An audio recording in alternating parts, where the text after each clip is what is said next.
वळूयात पुढच्या बातमीकडे। केडीएमसी मधील ठाकरेंच्या शिवसेनेचा एक बेपत्ता नगरसेवक अखेर घरी परतलाय। बेपत्ता असलेल्या 4 नगरसेवकांपैकी एक असलेले मधुर म्हात्रे आता घरी परतलेत। केडीएमसी मधील ठाकरेंच्या शिवसेनेचे नगरसेवक मधुर म्हात्रे तब्बल 16 दिवसांनंतर घरी परत आलेत। ते परतल्यानंतर कार्यकर्त्यांनी जल्लोषात त्यांचं स्वागत केलं। दरम्यान ठाकरेंच्या शिवसेनेकडून बेपत्ता नगरसेवकांना कारवाईचा इशारा देण्यात आला होता।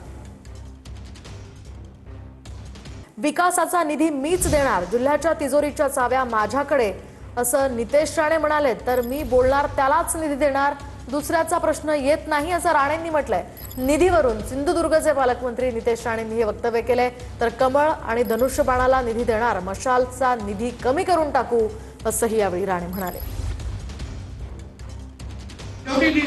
जिल्ह्याच्या तिजोरीच्या चाव्यात माझ्याकडे आहे, मी जे बोलला त्यालाच निधी भेटणार, दुसऱ्याला निधी देण्याचा प्रश्नच राहत नाही।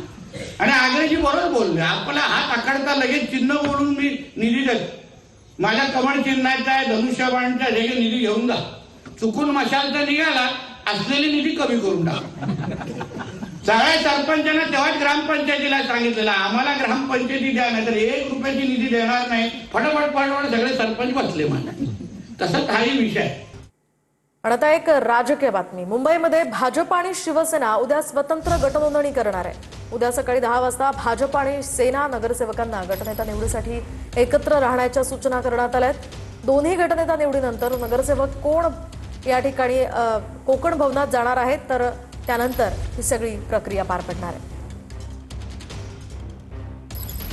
कोकण भवन येथे शिवसेना भाजपा महायुतीचे सर्वच नगरसेवक यास त्या ठिकाणी उद्या जमा होऊन कोकण भवनामध्ये रजिस्ट्रेशनसाठी जाणार आहेत, नोंदणीसाठी जाणार आहेत। आणि नक्कीच त्याच्यामुळे पुढील भवितव्यामध्ये म्हणजे ह्या आठवड्यातच मुंबईचा महापौर महायुतीचा हा त्याच्यामुळे बसण्यास मदत होईल। वळूयात पुढच्या बातमीकडे। आमदार संग्राम जगताप यांनी विलीनीकरणाला विरोध केलाय। विलीनीकरण बैठकीचा दाखवण्यात आलेला व्हिडिओ हा विलीनीकरणाशी संबंध त्याचा नाहीये, असं संग्राम जगतापांनी म्हटलंय। विलीनीकरणासंदर्भात बैठक झाली असती तर पक्षातील कुणाला तरी माहिती असती, असं संग्राम जगताप यांनी म्हटलंय।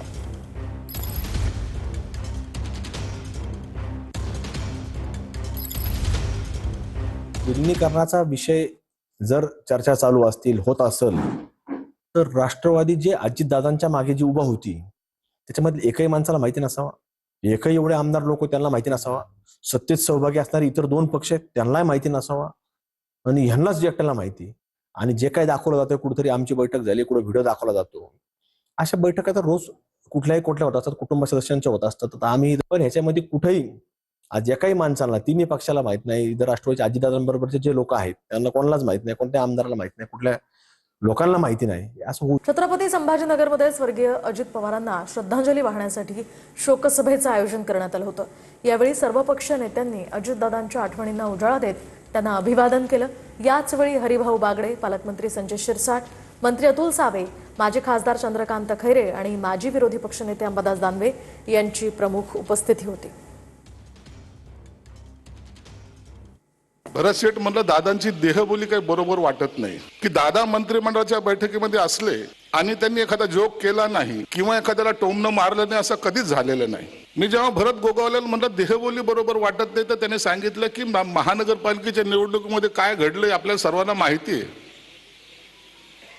कदाचित त्या सभेचा ताण असेल म्हणून दादा थोडे आज शांत वाटतायत। मी संभाजीनगरला बायकार आलो, फोन जेव्हा वाजायला लागले त्या टायमाला थोडं टाळायचा प्रयत्न केला, परंतु एकाने दरवाजावर बेल दाबलीच आणि सांगितलं की फार मोठी दुर्घटना घडली, दादा गेलेत।